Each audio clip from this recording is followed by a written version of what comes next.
This is the Feelworld FW759, possibly one of the only low budget 7-inch monitors worth looking at, which is why we're here looking at it. Is it really worth it, even in all its plasticky glory? Let's find out.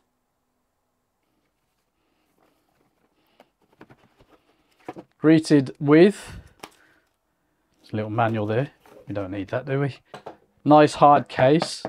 Andy Cine, even though it's a Feelworld monitor, so I guess the one owns the other. I don't really know about that. There we go.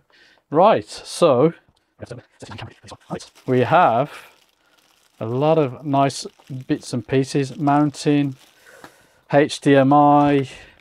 Oh, we've got a battery, I think. We've got a battery and a USB cable. That's pretty cool. We've got a little ball head mount there, rotatable. That's pretty cool.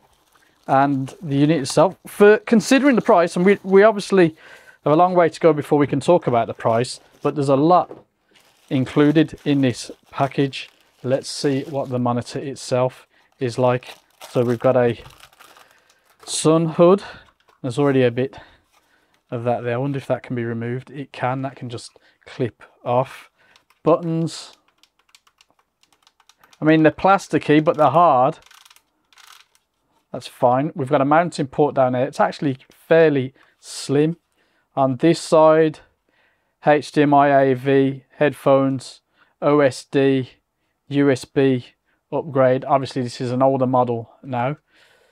I mean, they must be really pushing it if they're trying to still get some marketing on the go. DC, the smaller DC 12 port there, and the battery slot there. So battery powered and DC powered, no USB, because it's, well, an older budget model. Yeah, not bad. We just need to fire it up now. But first impressions, you do get a decent bit of kit here. And if you consider you can throw it all in this nice hard case, that is a win. Let's power this thing on then. And I'll be honest, even though those buttons, did I even press it? There we go. Even though these buttons are plasticky, everything is very plasticky, I don't mind. It's all right. Startup time, it is what it is, as you can see. Currently, HDMI in from the Sony out there. Of course, I'm filming with my T4. Now, let's press the mode button. That just switches between AV and HDMI. So in this instance, there's no need to worry about that.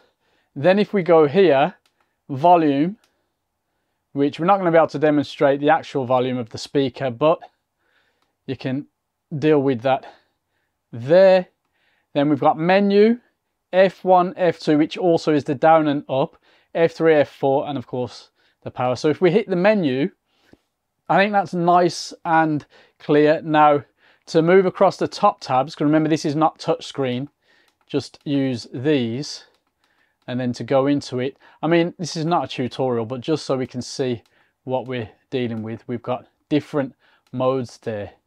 So I did hear it's good to turn off the sharpness. So for this test, we'll just leave it as is, but you can adjust it all to taste. In fact, if I scroll down, there you go.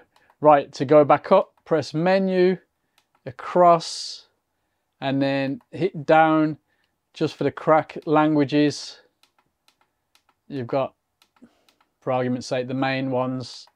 Aspect ratio, this is interesting. 4:3, 16:9, just scan. Panorama, P2, picture to picture, P to P. Yeah, auto. No signal, blue screen. And so on. Let's see if there's anything below. Backlight, power on, USB upgrade, reset. That's absolutely fine. Bear in mind, this is a pretty basic number, but it's not too bad. I don't know about anamorphics and all that.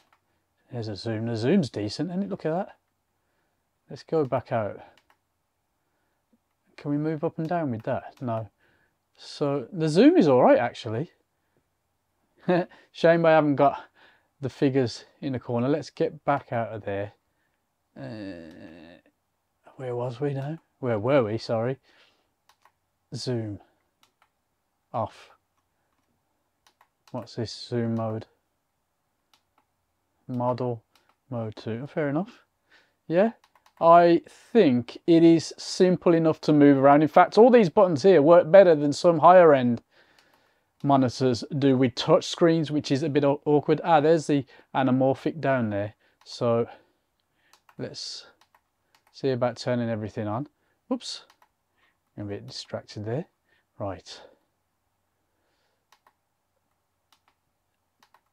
Turn everything on just for the sake of it. Oh, this is a good one. Image flip. When I'm recording myself, if I'm showing the monitor off with myself, you can tell that it's the wrong way. There we go. We can flip it all around. OSD flip. Yeah, not bad. Anamorphic. Right, so 1.3, 2. Now I've put that guide on. I can't see everything. 2.0 mag. Yeah, it's all right that. Oh, look at this. So you can adjust it to taste.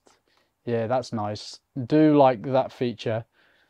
And although we're going quite old school with the functionality here, it's not too bad.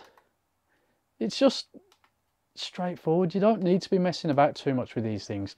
Now, this is also where you can have a bit of fun, because these, well, this, and this, well, the F buttons, F switches for your quick gear. So we've got in there histogram, false colors, check field focus assist. Let's see, that's what we can put in there. So you can see the other options. Now we're going to completely back out of everything so I can show you. Histogram on, yeah, we'll have that on. False colors on and off. Check field, dead simple. Much easier to use and a nice solid click. Yeah, I'm happy with that. That is actually good. Not a lot else that we need to look at there. Good. All in all, a pretty decent package for the going rate of £109 at the time of recording. It's been out a while, of course, so that's basically the price now. You might find it slightly cheaper, but yeah, the HDMI plug lock, the battery, both nice touches that I didn't expect to see. So yeah, I think this is a very decent setup. As always, a nice case helps. Now, while I've mentioned the plastic feel to the whole thing in quite a positive light, I wouldn't risk using this in a hectic run and gun setup. For this stuff, it's absolutely fine, but I'm not convinced it'll stand up to much abuse. You know, as a standard bit of kit, sure, why not? As we said, it's been out quite a while, so let us know how you get on with yours if you've tried it, or if you've got any other, let's just call them budget 7-inch, maybe bigger monitors, maybe, that you like. We could possibly have a little look at, and yeah, stay tuned. We've got some very cool lenses, cameras, and all that good stuff coming up. But yeah, I'll see you in the comments. Take it easy.